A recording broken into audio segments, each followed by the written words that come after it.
into positions of hopelessness and helplessness. The government gives them the drugs, builds bigger prisons, passes a 3-strike law, and then wants us to sing God Bless America. No, no, no.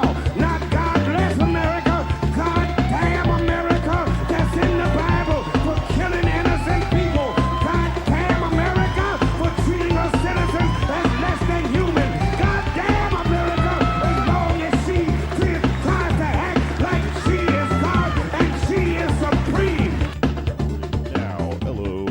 Welcome to the show. Welcome to Pod Damn America, the Gothic Socialist podcast for stupid children, starring. I'm Jake Flores. Anders Lee is here. Star of the show, Anders Lee here. And featuring Alex Patak.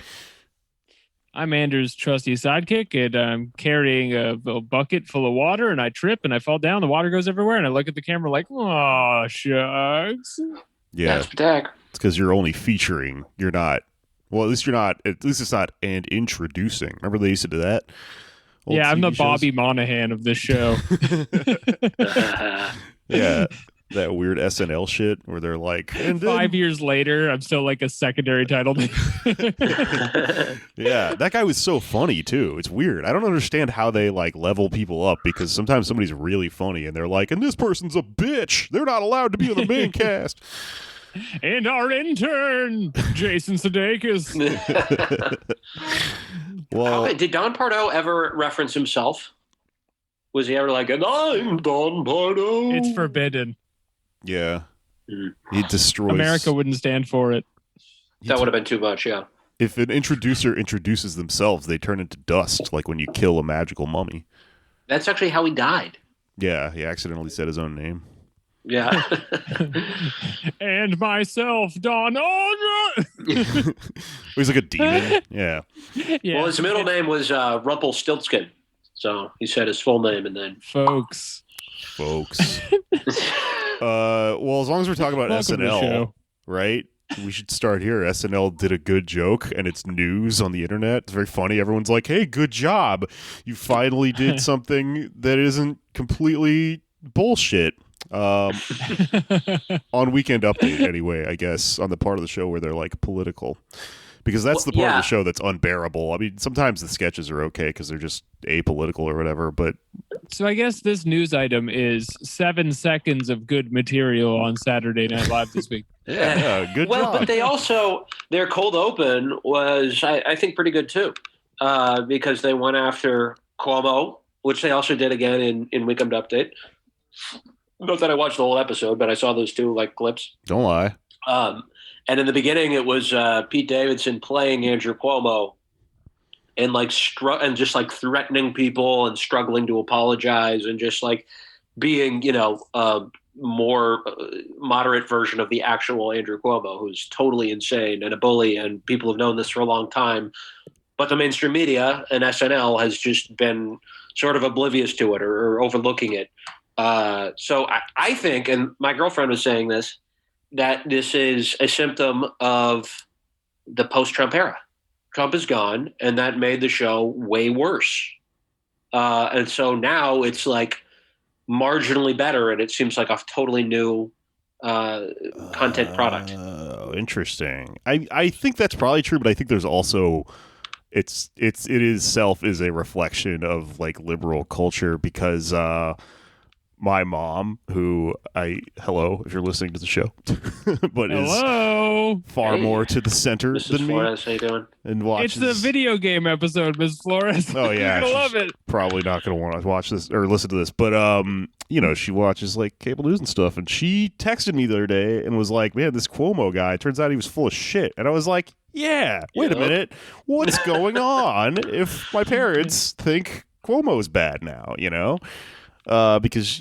She was just a centrist liberal person. So overall, I think there is now safety for criticism of people like Andrew Cuomo because it doesn't have any bearing on anything. Like they'll forget by the time, they have to run a bad person for president again or whatever. And they'll go, you have to vote for him. What are you going to do? So we're just in that weird pocket where like you're allowed to show people reality because there's nothing they can do about it. Right. Saturday Night Live is a liberal Frankenstein. There's no redeeming it. It must be destroyed. Well, but there is, it's interesting. Yeah, the excuse of Trump, the relativity of Trump that you can always, use to frame things with, that is no longer a go-to for libs. And we've seen this with Cuomo. The big scandal this week is the fact that he was doing just that, because they asked an assembly member, Ron Kim, asked his administration, why the fuck haven't you been releasing these numbers? Why have you been fudging and not giving us the whole story on nursing home deaths? And his aide was like, you want the truth? Okay, here's the truth.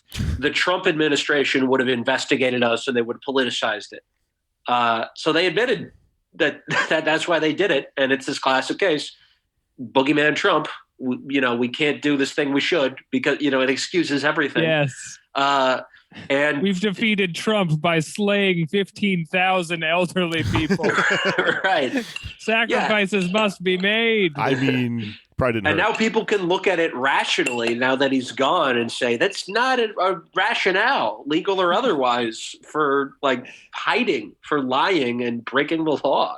You could insert literally anyone into that and go, why someone else would have been mean to me if they knew that I killed a bunch of old SNL people. was going to do a very bad sketch about us, and that's why. And now, and that's the consequence, is they're being skewered, and that's really what Cuomo was afraid of, is being made a fool of on the national stage, and that's what happened. And it's beautiful to watch, because this is a guy who way overestimated his own power and authority and thought he could just threaten somebody and get away with it. And he didn't. He's not all powerful, it turns out. You can just say, as Ron Kim did, yeah, he threatened me. And, he didn't even need a record. I wish he would have recorded it, but people are taking Ron Kim's side. They believe him, because Cuomo, it's pretty clear now, is just an absolute dirtbag, gangster, piece of shit. Yeah, he's one of those people where I'm like, do you guys not see how he physically looks? He physically looks like a Batman villain or like a Dick Tracy villain or something. Yeah. How is this guy getting votes just based on that? But I was gonna say, he keeps his head at a sinister angle. It's always at the Stanley Kubrick angle where he's looking up at you. Yeah, we're talking about something where his head's down but his eyes are looking up. Yeah. What is that? I don't trust that. It's fucking scary. It looks like a He gargoyle. looks like he's part crocodile. He does. He's got so many lines in his face. I did a joke in my Jon Stewart packet about it was the cover of his book, but then it's surprise, it was ghostwritten by O.J. Simpson, and it's If I Did It. I don't remember. It made sense in the language of, mock-up, Chiron, or whatever packet It was going to be the episode they had O.J. Simpson on, and then O.J. Simpson would be like, that's right, John. Check out my new book, and then it's Andrew Cuomo's book. Yeah. Basically, that's what I wrote. I'm going to get the job. They told me already. Congratulations. I was so mad. Anders, you're up. You're the host of the show. Oh, fuck. Well, that's their property now. You just gave away their property on our podcast. They have to pay me for it. I'm a lawyer. That's how that works. Okay. I know how it works. No one's gonna get that job. I was so mad because I was doing that packet last week, and then halfway through doing it, I looked at Twitter, and it was it had reached such a meta level that brands were tweeting jokes about it. I was like, oh, everyone in the country is applying for this job. There's no way statistically why even try? I thought that was kind of interesting. You're just going to give the job to Oreos. The taboo around packets that we've talked about before has broken. So people are just openly I'm doing a packet when they come out, because we've just been quarantined long enough that people are like, fuck it, who cares?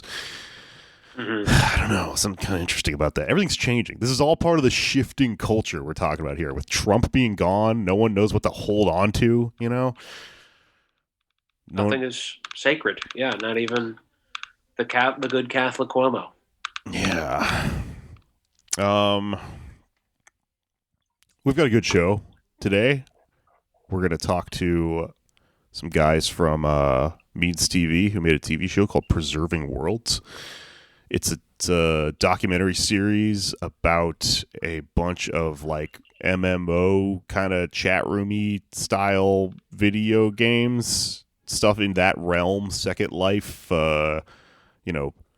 Penguin Club could be in here. It's not, but it's that type of thing where you just go into a world online and talk, but they're abandoned ones. And so is that the problem, that Club Penguin is like still packed to bursting? It's just brimming with pedophiles now, or like in the movie Four Lions, people just plotting terrorist plots. There's no children in it anymore. I don't know.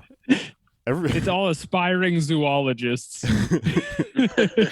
Every once in a while you go like to a thing like that on the internet and it's like, oh, it's all used for like illegal gambling or just like sex work or something like that. It's no longer like, I'm trying to think of an example of this and I can't, but they're all, it's just a eerie quality of the internet. The stuff that will get filled up with like another thing.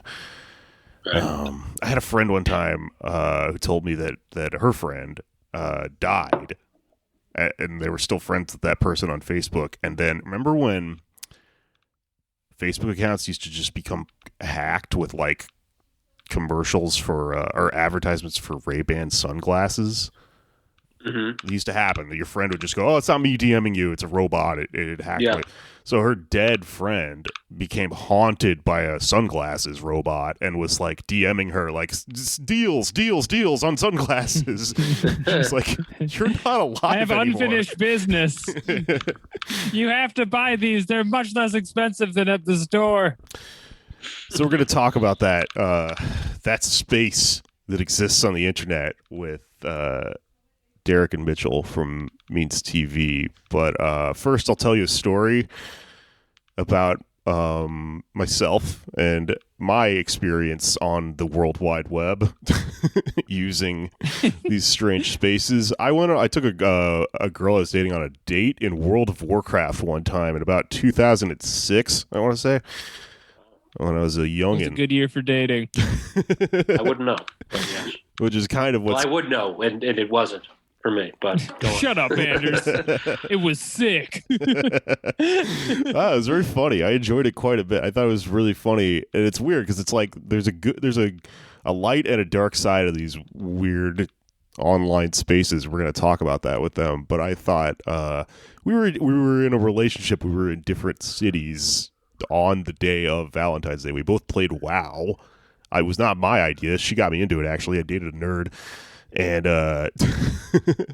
and so in the game, you could like do stuff like, it's weird. There's like the MMOs are very meta, you know, like you go do quests and stuff, and you just sort of get involved in this weird like Skinner box sort of situation where you get like dopamine from doing quests, but then you also could just hang out like in the town and do weird stuff that's just like social. And so what it was is you could buy like a bottle of wine, and if you drank like too many of them, like 2 of them or 3 of them, your controls got all fucked up and stuff, and the screen is like blurry because you're drunk, but that's expressing being drunk through the thing.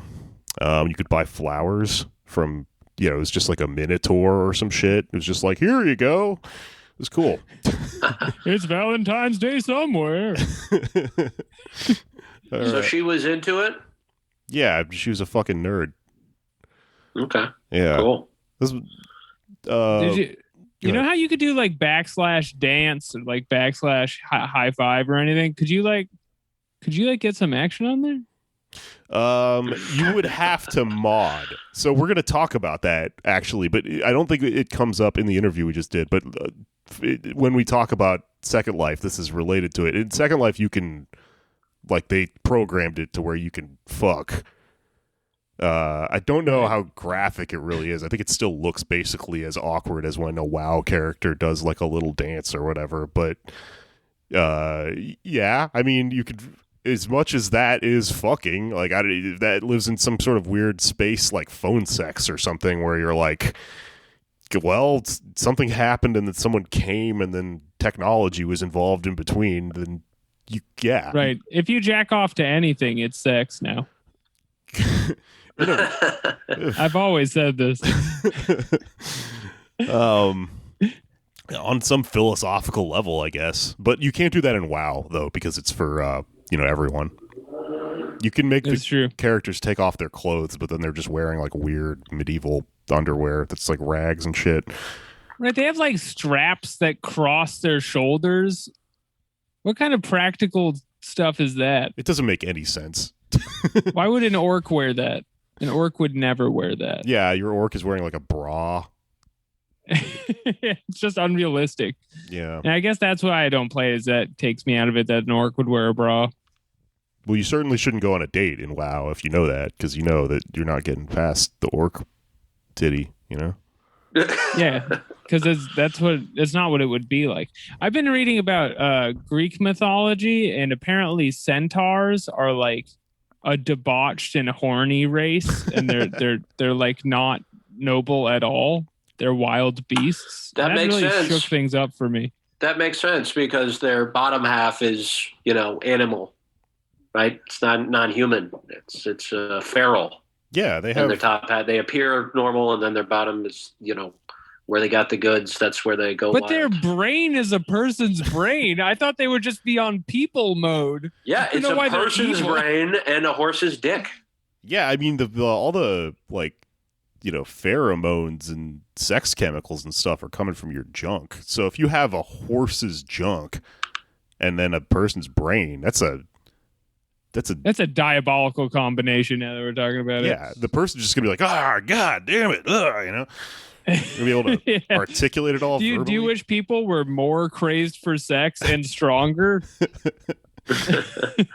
Yeah. That's weird. All right. All right, let's go into our interview. Let's talk to Mitchell and Derek from Preserving Worlds. Game on.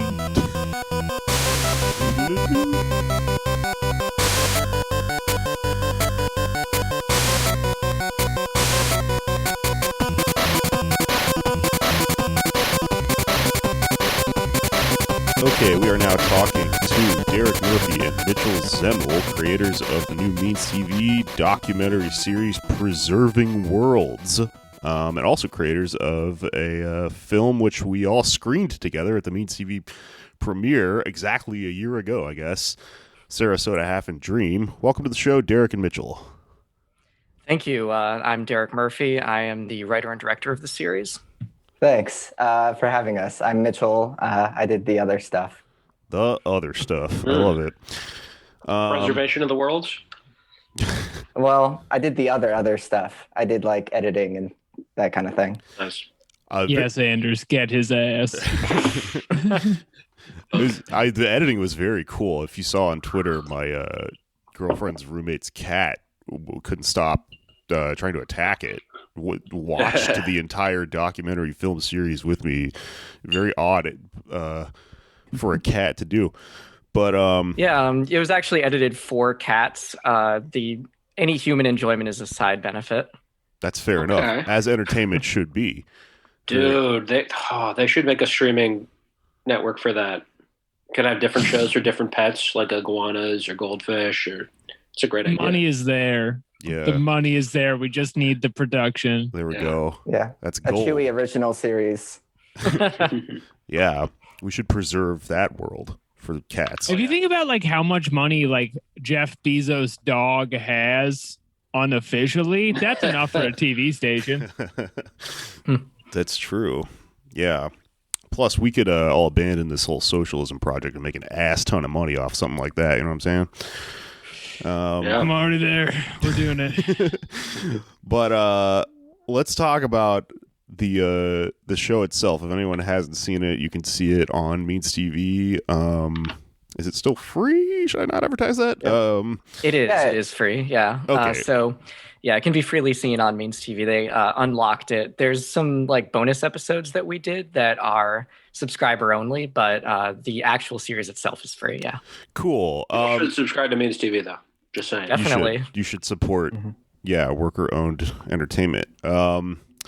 Well, so I guess the first thing that struck me about watching your show is that it like the editing and the animation and stuff like that are very cool, and they both those aspects and the content itself kind of reminded me of something else that came out last year that unrelated thematically, but structurally kind of similar, which was Duncan Trussell's Midnight Gospel, which was sort of like an animated version of a bunch of like podcasts all connected together and stuff. And, it's an entirely other project, but I thought it was kind of interesting that out of the last year, these new ways of approaching storytelling and stuff like that are occurring. And it just kind of had this whole serene, like dreamlike feeling. So very cool.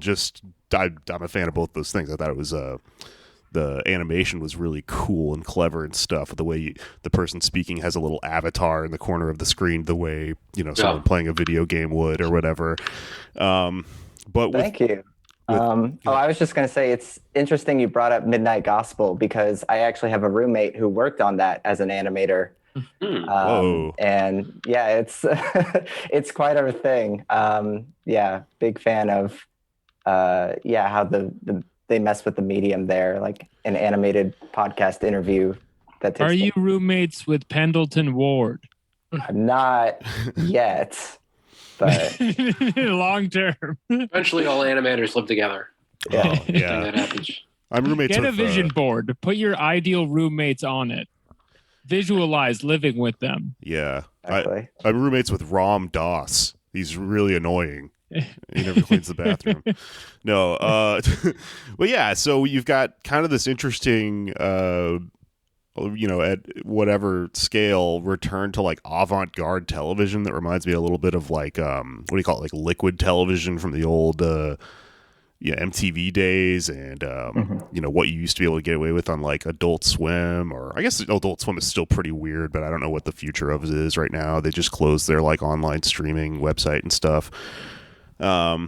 So structurally, there's a lot going on. That's very cool. But I wanted to start off by asking you, just basically, how'd you come up with this idea? Lay it on me. Yeah, sure. So I'm a librarian professionally, and I've been in archivist roles as well. There's a lot of overlap. It's the same like degree and everything.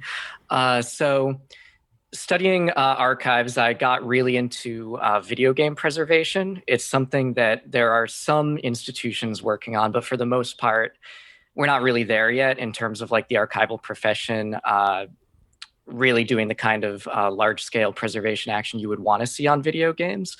Video gaming is a medium that is at risk, at strong risk, I would say right now. If you look at the history of new media, most new media from like the 20th century onwards has had a period of dramatic loss in the first several decades of its lifespan. So a good example of that would be early radio programs are mostly not preserved, even the most significant ones. Early film, Library of Congress has estimated that about 75% of silent films no longer exist, which is very sad for film historians. And so I am a bit concerned that video games might go the same way. So, and video games are even harder to preserve than those other media, because early radio, I suppose, was just broadcast live and not even recorded a lot of the time. So there's, that's really ephemeral. But with film, a film print can survive in the back of someone's closet for quite a long span of time, relatively unharmed. You can just grab it and watch it in the future. Whereas with a video game or with any kind of software, really digital files in general, they are not easy to preserve. They require constant maintenance, and there are way more like fail cases. Digital files, they don't degrade gracefully the way that a physical medium does, right? Paper can slowly get a little crumbly or decompose a little bit over the span of hundreds of years, but you can still read what's on the paper for most of that time. Film print, most of the time, you can project it. It might be scratched. There might be some chemical decomposition, but you can make out the image to, depending on the amount of degradation, maybe 55%. You can figure out basically what it's depicting. Digital file, though, when that starts degrading, it fails all at once, right? I mean, a bit flips in this file and suddenly you just can't even open it anymore. There's no approximation of what's on it. So very concerned about video game preservation. Then on top of that, the preservation of online games is a whole other layer, because if you preserve that video game perfectly, then in a few decades you log into it, no one's on it. You don't really have a sense of what it was like to play it. If you're studying the history of something like World of Warcraft, then you can't. There's a lot of insight that you just can't get from an empty game. So I find that I think a lot of good methodology for preserving that subjective side of online games comes from the realm of ethnography. So for this series, we really wanted to kind of use those ethnographic methods, which is to say, gather like oral histories from players of these games that are like extremely at risk of shutting down at any moment, and get a feel for what the community was like, videotape what it was like to play the games. Get a sense of the culture that the players had developed, any institutions they created in the course of playing the game. So we were trying to do that sort of almost like an archival preservation project here, while at the same time making a really entertaining TV show was the hope. Yeah, totally. Because it doesn't really read like you're like, oh, I'm trying to record just the physical artifacts in the game. And it almost, to some extent, struck me as like, oh, these are like little national parks. But it really is more about the user experience, because with that's the art. Like without that, it's really just a computer image or something like that. Exactly, yeah. That's what matters. It's the human interest. Yeah, cool. I guess, so immediately upon watching this and learning that it was made by you guys and having seen your other film, it made me think a lot about your film, Sarasota Half and Dream, which, if anyone listening hasn't seen, you should watch it. It's on Needs TV. It's a really kind of like surreal, I don't know what the word I'm looking for is. Like, it's just real dreamlike. It's a documentary about semi-abandoned sort of place in in Florida? Yeah, Sarasota, Florida. Yep. And thinking about both of these things together, I guess I couldn't stop thinking about this Twitter account that's very popular called Liminal Spaces. Are you familiar with that? Oh, yeah, I love that. I had a feeling. Love that account. Liminal Spaces is, as a Twitter account, is what it is just these kind of, this bot that tweets out these photos of spaces that don't really exist like functionally in our society anymore. So it'll be just pictures of like arcades or something that you haven't thought about in your life in like 20 years or something like that, but also places that implement technology that's sort of obsolete. And it always gives you this vague feeling, and I think the definition of the term liminal space is that it's the stepping stone to like literally another world or something, that the other world being defined by like, I don't know, it's just that weird feeling that you get when you watch old footage of people using like candy bar phones or house phones or something like that. So I guess the reason I brought that up is like, what's the crossover there? I mean, because it feels like the question hanging over like all of these these little online worlds is like, do they go away if everyone leaves? Do they still exist? What's going on there, like philosophically? Did you think about that at all? Yeah. I mean, it's funny that you mentioned Sarasota Half and, I guess not that funny because it's the other thing we did.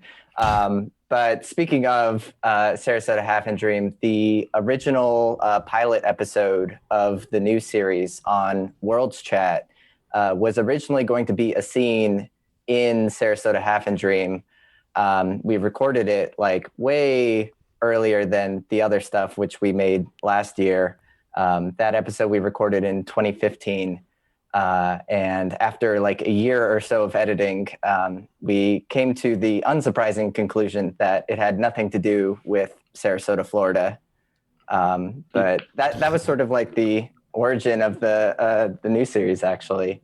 But it does have something to do with it. That's what I'm saying. It's like, right, yeah. Yeah, the liminal space thing, that kind of like dream-like half there, half not kind of space was totally like the thematic crossover there. Yeah, that was why we wanted to include that scene in that film in the first place, was even though subject matter wise it was very different, there was that thematic link of like, World's Chat is an online game that a new kind of sort of people have kind of moved into it, and they're using this kind of digital relic or ruins, these ruins they're using for a whole new purpose that they were never originally intended for. And that's kind of what very much of Sarasota Half and Dream was about, was abandoned buildings or parts of this suburban community that have been kind of left to rot or be reclaimed by nature. And who moves into it, and what do they use those spaces for? Like, what people are spending time in like a broken down abandoned factory, and what are they doing in there is like a big part of that film. And spaces like that are liminal, right? I mean, an abandoned factory, it's empty. There's trees growing through the middle of the room. There's animals starting to take it over. For some reason, an abandoned car in the middle of it. Like, it's a reminder of what its old function was, but it doesn't have that function anymore. And it means something totally new, but we don't really know what it means. Yeah, very liminal. For a more direct comparison, it might have been more helpful if you were doing a movie about a town in Florida populated only by 4chan users. Can you imagine? Yeah. Let's see. So something that I guess I was thinking about when I was watching this is that, like, a lot of the people you talk to, so this was like 6 different kind of interviews with people that spend time in certain of these, you know, half deteriorated online spaces. A lot of them are free, and they talk about how, like, since a lot of this stuff is, you know, created by the user input, the fact that it's free ultimately shapes the world of the game. And, you know, if they try to start charging, then all of a sudden they lose, you know, this key component, which is that massive amounts of people play it. And, like, for instance, with one of them, with the second episode on ZZT, all the kids that were making these wacky little Atari style games were like children. So if you charge money, suddenly you don't have that audience anymore, and it loses, like, its you know, its entire flavor or whatever.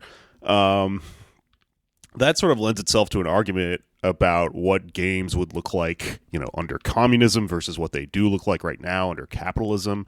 A friend of the show, Daniel Bessner, just wrote a really interesting piece. I think it was in Jacobin, and I have to link it, about first-person shooters and how, you know, they have this entire ideology that has been sort of like warped and formed at this point by, you know, a decade or two of having been used to shill for the military. But, you know, they're not entirely propagandistic. They're just very nihilistic, because that sort of reflects what it's like to be in the military itself or whatever.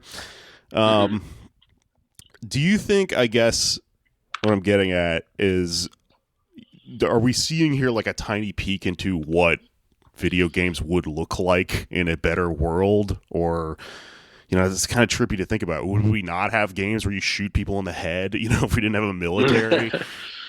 What's that? Yeah, like?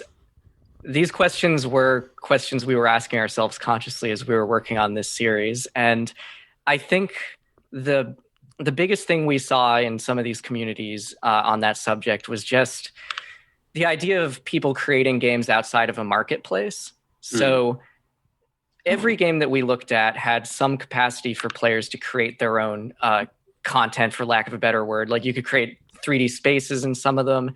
You could create whole games in some of them, or whole campaigns of levels. And in each one of these, except for Second Life, because Second Life is hell in some ways. In each one of these games, people were doing all this stuff totally for free, only for their own enjoyment and the enjoyment of others. And in almost every case, very active and passionate communities arose around creating things with these games. So, you know, a lot of really great stuff got made. I mean, there's ZZT games and Doom WADs that I would put up there with, like, you know, classic games. Like, there's actually some really quality stuff coming out of these communities for no money, right? Yeah. No profit motive whatsoever. It's very interesting. I really do think that under, you know, socialism or communism or anarchism or whatever other better world you can imagine, you would see, obviously, people would still be creating things just for the pure joy of creation and expressing themselves and sharing with others. I mean, absolutely, you'd still see great art. You'd probably see better art because people wouldn't have to chase money.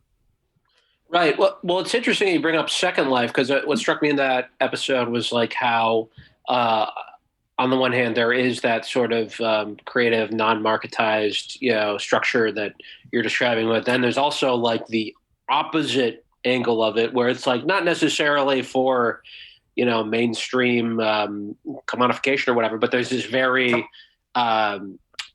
strong sense of property rights, like a very sort of anarcho-capitalist mentality there too. Yeah. What is it about that game that just becomes like sort of a wild, wild west where people explore all kinds of different utopian ideas?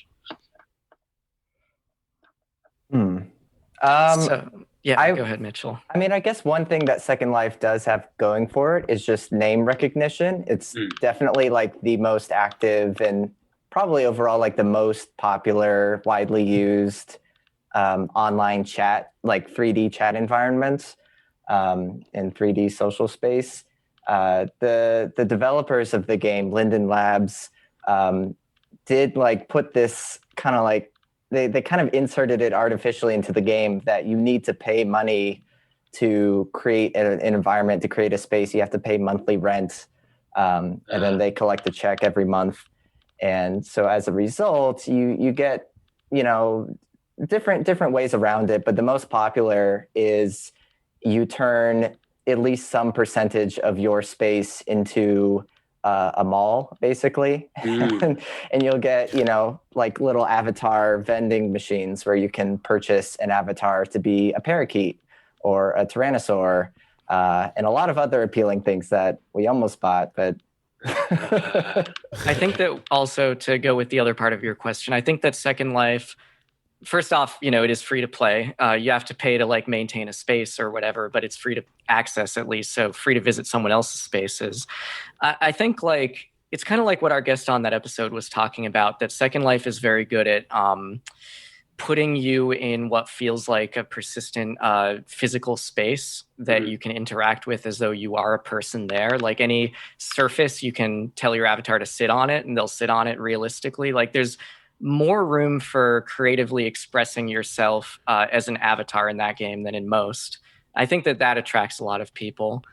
It's just a shame that they introduced scarcity to online game, which, this social virtual world should be post-scarcity by default, but they just introduced it in order to collect a percentage off of every purchase. Second Life is crazy because it has an economy that bleeds into like the real economy. And I remember seeing one point years ago an episode of like Judge Judy or one of those daytime TV shows where someone got sued over a thing that they were selling in Second Life. And I can't remember what the other person's grievance was, but the woman kept having to say, they have to refer to it as FMB because she made what's called fuck me boots, like stripper boots in the game, and everyone in the game is trying to fuck each other all the time or whatever. So someone was suing her over the virtual boots she bought. It's fucking crazy. It's very weird. I remembered as I was watching that episode that I had a friend who one night like invited people over and then forgot he was supposed to DJ a room in what I now remember is Second Life, and he's like, "Fuck guys, I'm sorry. We need to hang out in my room, my computer room, or else I'm gonna lose my DJ spot here." And I was like, "Can you put on some Most Def?" And he was like, "I'll get kicked out if I play Most Def. It's too overplayed in this room. There's certain things you can't play." Yeah, the furries don't like hip hop. Right. It's weird, but the thing that I think is cool about it is, as was just mentioned, the sexual aspect of it. And are there places that people can go to, maybe other than Second Life, where you can have that? Because there are a lot of people, because we live in such an atomized hell world, who can't do that IRL. Like they struggle with it or whatever. So that kind of fulfills something for them to be able to meet people and flirt and fuck. I actually virtually. Absolutely. I kind of wanted. Yeah. I kind of wanted to talk about that. I made notes about it because I couldn't stop thinking about it while I was watching specifically the Second Life one, because like it also reminded me of a True Life episode, the old MTV documentary series about Second Life. And it was like, I remember seeing it a long time ago, and the character on it was presented as a man. His avatar was like a young girl, and he was it was one of those documentaries where throughout the documentary it sort of changes, and he sort of like comes out as trans and is explaining, you know, that's why he's having this existential crisis with his Second Life character, and he's sort of explaining to people in his real life like, no, it's just a character and all this stuff. And it was a tragic story back then when the world was a lot different, and that was a story that stuck out in stark contrast with the culture that we lived in. Nowadays things have changed a little bit for the better, and that's cool, but just, I guess something I kind of couldn't really articulate while I was watching this was that millennials and Zoomers and, you know, everyone under fucking 40 or 30 or whatever today, we're part of a generation where we grew up with the internet. And so we have what is seen by people on the other side of a culture war as like, you know, oh, they're all decadent, they're all trans and non-binary and stuff. But I think the reality is every generation has this many trans and non-binary people. What we have is the internet, and so we had a space for people to express something that normally would like maintain itself on one side of a threshold regarding like the inner and outer world. So normally you would have all these people walking around feeling very unfulfilled and feeling like, well, I'm limited by, you know, the world itself and what it allows me to do, especially if you live in a part of, you know, this country or world that it's you know, it's not easy to go outside and be who you are. And so with something like Second Life allowing, you know, people to kind of work through all that sort of stuff, I guess I first of all, I think it's like cool. Like, I'm glad that I, you know, grew up with the internet and that we all have that in various ways, not just with, you know, sexuality. I guess I was also thinking about politics, and I was like, is that on some level, is that also what happened with like the fact that we now have, you know, a bunch of fucking communists running around? People were, I'm from the South. You're not allowed to call yourself a fucking communist in Texas, or at least you weren't like 20 years ago. Not everywhere, you know, had like a DSA and stuff like that. And then you also have like, I guess, fringe. You could make an argument that all these like reactionary types are probably people that were like, I feel like a Nazi inside, you know, but I can't just say it or whatever. I don't know. I don't know if I really have a question. They love talking about that too. There's like 100 documentaries of like, I didn't know why I was so mad at school, and then I saw the frog. I finally knew who I was. Yeah. Well, it's from watching this series. It seems like that's a big problem of alt-right people or otherwise reactionary. Even before that alt-right was a thing, reactionaries taking over these online spaces and dedicating to edgelorddom, right? Yeah, that can definitely happen. That kind of happened with World's Chat. By the time we got in there, it had dissipated a bit, and it was kind of fun to see that like a lot of those 4chan, basically the 4chan people who like came in and invaded World's Chat, by the time we got there, the only ones left were the ones that just straight up fell in love with World's Chat while they were there and remained behind, as like they integrated into the pre-existing community of like old timers from the 90s and just started you know, getting along with them and hanging out in there. So it's kind of funny how that can happen too. But yeah, Jake, I think what you were saying is very true. And it's, I think, very profound about these games. And it was something that I found very moving as we were talking to some of these people that we interviewed. Like, there is a space now that didn't really used to exist online for people to connect with other people that are going through similar struggles to them, that in many cases are in the past were quite sensitive, and you know, you would really be on the down low about it and might not ever meet anyone else who was sharing the struggle you were going through.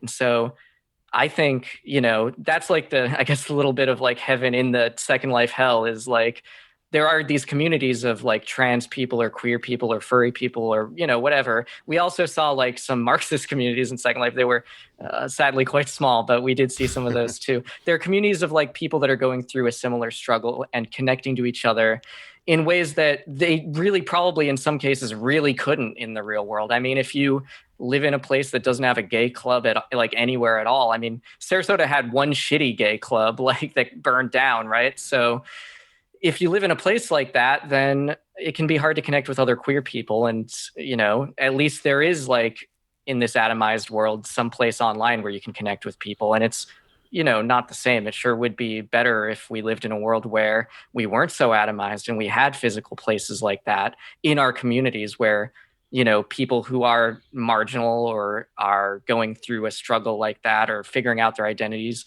could connect in the real world. But I guess at least we have this outlet now. Well, I think go ahead. Sorry, I just want to reach out to our listeners for a second. If you're listening to this and you are an alienated New York comedian now that all the clubs are gone. You need to start a Half-Life channel. Just start a club in Second Life. Oh my God, that makes so much sense. That sounds a lot better than Zoom stand-up. For real. Just from an outside perspective. At least a lateral move. At least like not worse. Yeah, I had an idea for that actually one time, but way before, like 10 years ago, before there was a pandemic or anything. And now I'm like, oh, I should have done it, because there was like you could do this on like Xbox. And so I had this idea, like, what if we did a show that was in like LA and New York at the same time, and everyone's their little avatar in it or whatever, and it might be fun. And God, maybe it would have worked, but with comedy, it's like you really kind of have to be in people's faces. Either way, Second Life. Just an orc telling you men and women are different. I think it would be funny if you did it in like World of Warcraft or something, and then. But you're doing crowd work and you're like ASL. Yeah. Or a guy heckles you. Have a bot that just does that for you. You cast like a spell on, like, fuck you, fireball. Don't heckle me. Or they all kill you. They just kill you. That's how it would end. They always kill. It's a video game, so you're going to get killed. The weird thing about the simulation genre that you guys are documenting in this too is it's because we're all locked inside, developed this second purpose outside of new spaces you can open up for maybe more niche communities into just a practical need to like recreate being in a room with people. My friend's girlfriend was telling me last night she used this app called like Mumbo or something. I'm getting the name wrong. That's a kind of sauce. Yeah, she was using FlipFlom, and it's a party app where everyone has an in-game avatar, and instead of like all being in one big room, you move closer and farther away from other avatars, like physically moving around, and then like people grow louder and quieter. And then she like eventually just like got drunk and left, and everyone could see her face, but she wasn't there. Oh, weird. Yeah. I think I've used that thing too. I don't remember what it's called either, but yeah, I mean, that's you're funny. On Mumbo? Yeah, I'm on Mumbo, man. Hit me up on Mumbo. But yeah, it's kind of funny. I mean, that's almost like a business casual version of the kind of thing we looked at, right? It's like you and your coworkers can go on in this room and have a little avatar, but don't worry, it's safe and easy to use. The show I was working on last year did something basically like that. It was more like a 2D, like an old Zelda game or like Stardew Valley or something. But it was the same sort of thing where like you had to like walk near somebody physically to like actually like open up a video chat with them. Definitely made for a more compelling holiday party than just a Zoom room. Oh, weird. Well, if I could ask about sort of the darker aspects of this here, I especially enjoyed the Doom episode, which people are younger. That was a game that people still play a lot. You probably have heard of it, most of you, but it's, is it a first person shooter, or you're kind of bird's eye view? I couldn't tell that. Oh yeah, it is first person shooter. The way that we shot it was a little strange. We went into a online co-op match, and I see. Essentially went into spectator mode, and you can float around the level and film from whatever angle you want. So we recorded it like floating around our interviewee Liz Ryerson, her avatar, so you can see like her playing the game from third person, which you normally can't see in Doom. Okay. Yeah. Normally it's all first person. Yeah. That's what I thought. Okay. But I was wondering if you considered checking out the Harris levels and featuring those in the game. I'm not familiar. Harris levels? So Eric Harris of Columbine fame. Whoa. Oh, God. Those levels, yeah. Yeah, he created several WADs, as they're called, right? And one of them, supposedly, I think this one is not on the internet. It was like taken down, but one of them is actually the map of Columbine High School. Mm-hmm. But he has several other ones that he made that you can, from what I hear, you can still go to and scope out. That is interesting. Whoa. Yeah, the thought did not cross my mind, but yeah, I do recall that when that happened, there was a whole big deal made about the fact that they played Doom a lot and were really into Doom. And then, a lot of politicians saying, well, this is Doom's fault. It can't be anything else. It must be because of this video game. But yeah, that would be kind of interesting to look at those, I suppose. I wonder how much insight you could really get out of it. I mean, essentially, it's just going to be like maybe they're fun to play. I don't know. That might be the scary thing you find out. Yeah. Maybe we should do a Twitch where we play the hairstyle. There were I'd watch that. there were school shooter video games on like Newgrounds after like Oh, that's right. Yeah, Pico. Yeah. Jeremy and I beat Pico on the Ball and Out stream like a few years ago. Yeah. It's hard. There's a lot of clicking. As much as I'm a hippie about this, and I'm like, everyone should play Second Life and express themselves. If you're 14, go play the fucking school shooter game. You're gonna do it. We all did it, you know. Get it out of your system. No bad art, you know. Well, I don't want to get stuck on this point that I've been kind of vamping on or whatever, but like, there's this blurred line between where the person stops and the technology starts that I'm just kind of fascinated with, and that I think something good is coming out of here, you know, because like I don't know, there's a safety in expressing yourself in the anonymity of the internet, and I think about it a lot because I think people often will like go on Twitter and be like, why the fuck is everyone a communist on Twitter? But what they're not understanding is like, those people have beliefs in real life. They just don't share them with you, you know? Or if it's not communism, it's XYZ, you know, other thing. And I've had like I'm a very online person. I've had friends be like, you know, hey, I like you, but I don't like you on the internet. And I had to go, you don't like me then, you know, because the things I'm saying are the thoughts that I have. And so there's this interesting threshold between online and real life and social mores and all that stuff, and I'm thinking about it, and I'm thinking about our relationship with it and how one thing effectively changes the other. And there's no way I'm not going to bring this up. It's happening this week. I'm also watching this new fucking Adam Curtis documentary as it comes out this week. I am too. Yeah, love it. He talks about AI and all this stuff. So I think I kind of have to move into there for a bit and, you know, go, what's going on with like, does the world still exist theoretically when everyone leaves it? Or, you know, have you ever gone into one of these worlds and it's taken over by like robots and shit? Because I certainly have logged back into things on the internet and they're just like, you know, everything's a robot trying to sell you sunglasses or whatever, you know. What is that? A lot of Second Life is like that. Yeah, a lot of Second Life. Like there are times where you don't know whether an avatar in there is a real person or a bot. Yeah, it happens all the time.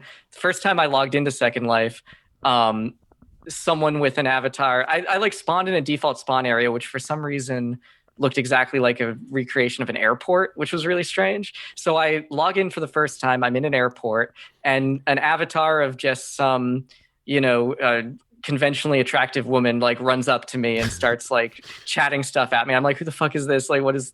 And it was a lot of lingo I didn't understand either. Like, I guess some Second Life lingo or something. I was so confused. And this avatar was following me around, and I was like, I do not know how to respond. So I walked out of the airport. First thing I saw when I walked out of that was a shop for like avatar clothes, and outside of the shop, like a little like 2D JPEG of like a homeless person in a little encampment next to the shop, which I'm like, why would you put that there? Yikes. Wow. It was a, let's say, appropriate introduction to what Second Life can be like. Yeah. With all the capitalism and everything. Let's see. Less capitalism, more fucking. That's what I say. Well, in Second Life, they have both, apparently. Plenty of both. Andrews, you have to get into modding. This is your next big pursuit. Okay. I'll try. Add more fuck me boots to every game you can find. Let's see. I'm going good. Yeah, what you guys were saying about Second Life reminded me of every single iPhone game I've tried to play in the last year.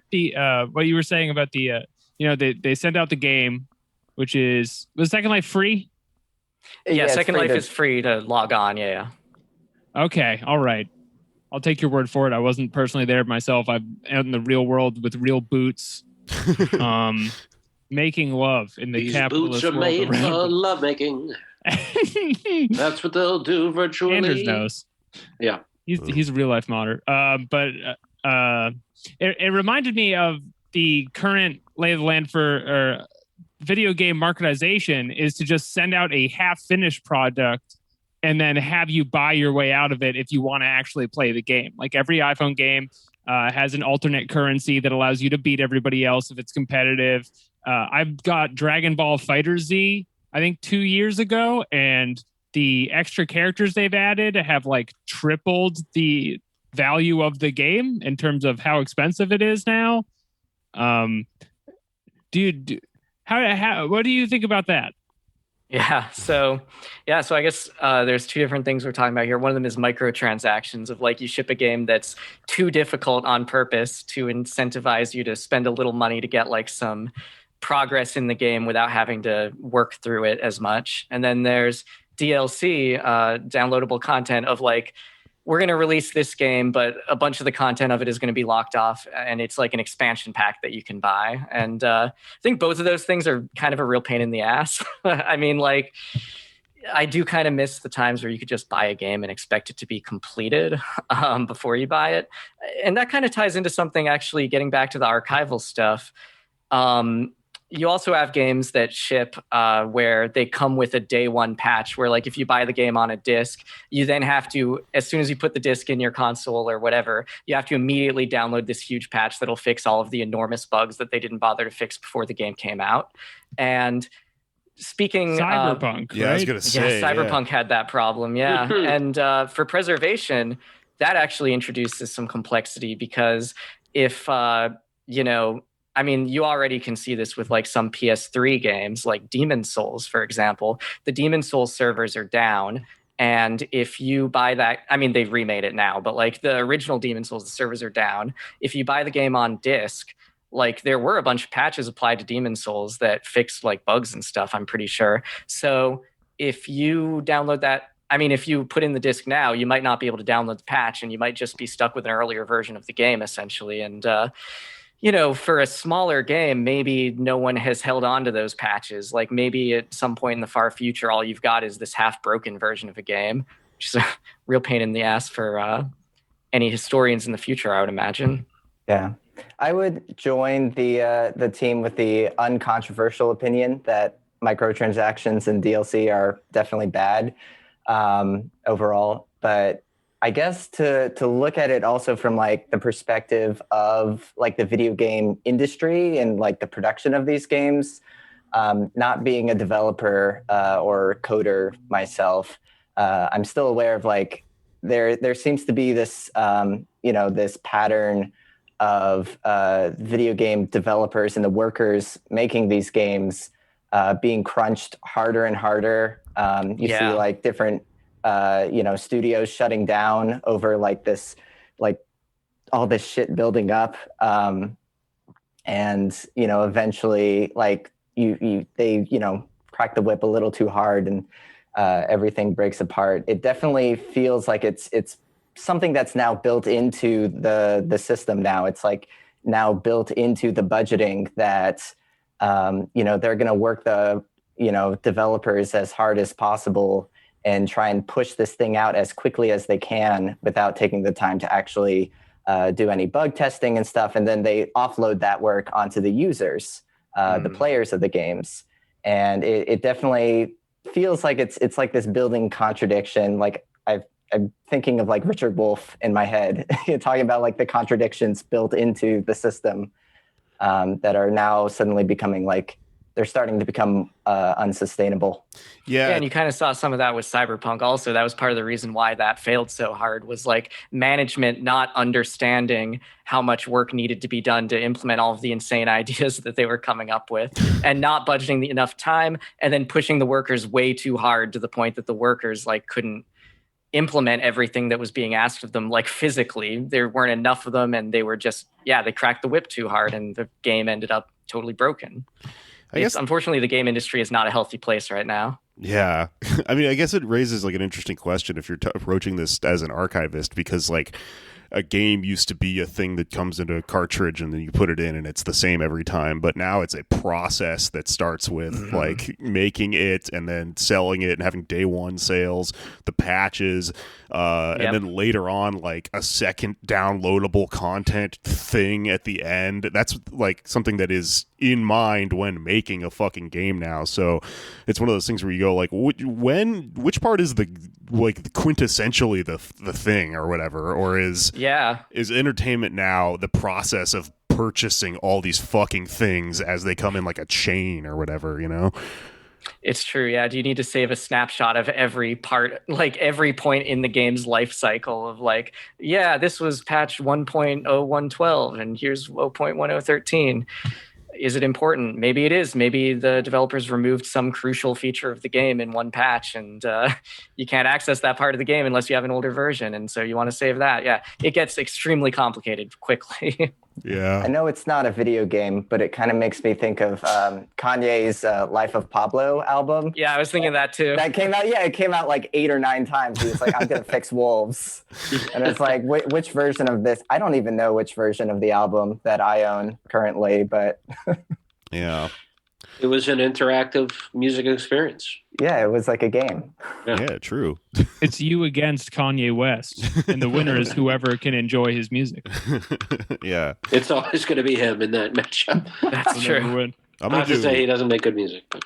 I'm going to do a mod of Kanye West. I'm going to do a Kanye wad. Can you put some particular boots on him? Yeah, I'm going to put him in the fuck me boots. He's single. Oh, yeah, he is. No, he's freeware now. That's what that's... All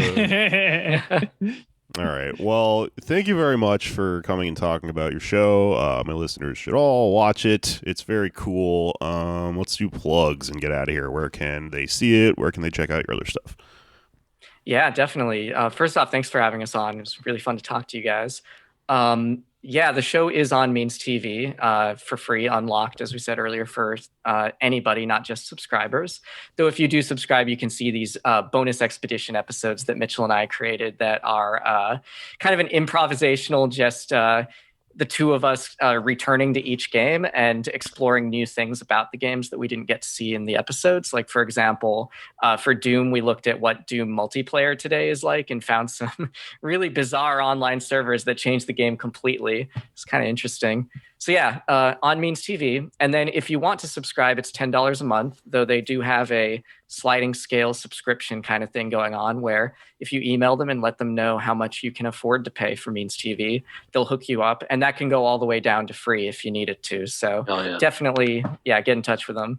So that's cool. And, worker-owned, worker-run streaming service. That's never happened before. It's pretty cool. It's really awesome working with them on our stuff and putting it up on there. They're fantastic. In addition to the series and stuff, obviously you can also catch Sarasota Half and Dream on Means TV.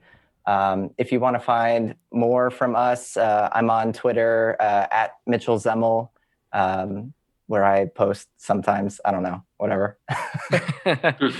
Indeed. Yeah, you can follow me too if you want to. I'm at Derek L. Murphy. I don't really post that much myself, but follow me anyway. Why not? Cool. What about us, boys? We have Twitch stuff going on. Well, our Discord, we have something coming up on next Friday, which is a date, right? What the fuck is the date on It sure is, Anders. Let me look it up. Friday, the 26th of February, we will be screening a film on our Discord with the Trash Future Boys, a couple of them. And it's going to be a classic, The Special Relationship. This is one of the worst movies of all time, if you're a leftist. If you're a British or American leftist. It is about a movie, I kid you not, that came out 11 years ago for HBO about the friendship between Bill Clinton and Tony Blair. That's the entire premise of the movie. It's incredibly bad, but it's very fun to watch and make fun of. You can see it and see us riff on it by subscribing to our Discord via the Pod America Patreon. And it's going to be Friday the 26th at 6 p.m. Eastern Time. Or if you're in the UK, it's going to be 11 p.m. Also, and Alex can tell you about this too, New York State is the legislature's considering raising taxes on the wealthy people to pay for shit that needs to happen. The money is needed, and the money is there. And DSA right now is leading the charge to tax the rich. So I believe every Wednesday, right, you can phone bank with DSA in New York. Even if you're not in New York State, help out the socialism, help out the redistribution by phone banking for tax the rich. They're called taxes, and they're how you get money. Check out the tax the rich thing. Also, you know what? I've been thinking about it because I've been doing these phone banks. If you are interested in helping out with this cause, one thing you could do is call your representative in your area, because I feel like that is an untapped resource for so many of these people. If you're in New York, yeah. If you're in New York, do not, I swear to God, do not, if you live in Philadelphia, call our New York representatives and lie to them about your constituency when all you do is eat steak and cheeses and commit crimes. We don't want you as part of our process. This is a New York process. I bet they're going to be people follow me on Twitter at Protect Jokes. There are people who live in Philadelphia who identify as New Yorkers, and in that case, you can pretend to be. You could say you're a New Yorker. Go on Second Life and make your character a New Yorker, even though you're from Philadelphia. By a little Yankee. Andrew Cuomo's on Second Life. You can lobby him directly in the S&M room. Yeah, We need more and more players to call their mods. He's a queer black woman who's an immigrant on Second Life. I am an alligator with rabbit boobs. Yeah, I have fuck me boots. I have a couple of plugs that are not my own stuff this week. One of them is that a comedy club that I'm battling with is harassing me on Twitter, and they have a healthcare program for working comedians. It's very ill-defined. I think that everyone in New York should sign up for Stand Up New York's healthcare program and see if they'll give you that, because they say it's technically for anyone who identifies as a comedian. I think it's a tax loophole, and I think they're assholes. So go fuck with them. The other thing is, my girlfriend, Kate Willett, wrote an audio book. It's an Audible original called Dirtbag Anthropology. That's about masculinity. I'm in it, as well as Margaret Cho, W. Kamau Bell, a bunch of cool people like that. You should listen to it. It's great. She's a great writer. Other plugs. Yeah. If you sign up for our Patreon, we have a Discord that you can get access to via our Patreon, and we also have merch and my other podcasts, Why You Mad. All right. I think that's it. Derek Murphy, Mitchell Zemmel, thank you for joining us. Thank you. It was a pleasure. Absolutely. All right. Logging off. That's how I'm ending today. Awesome.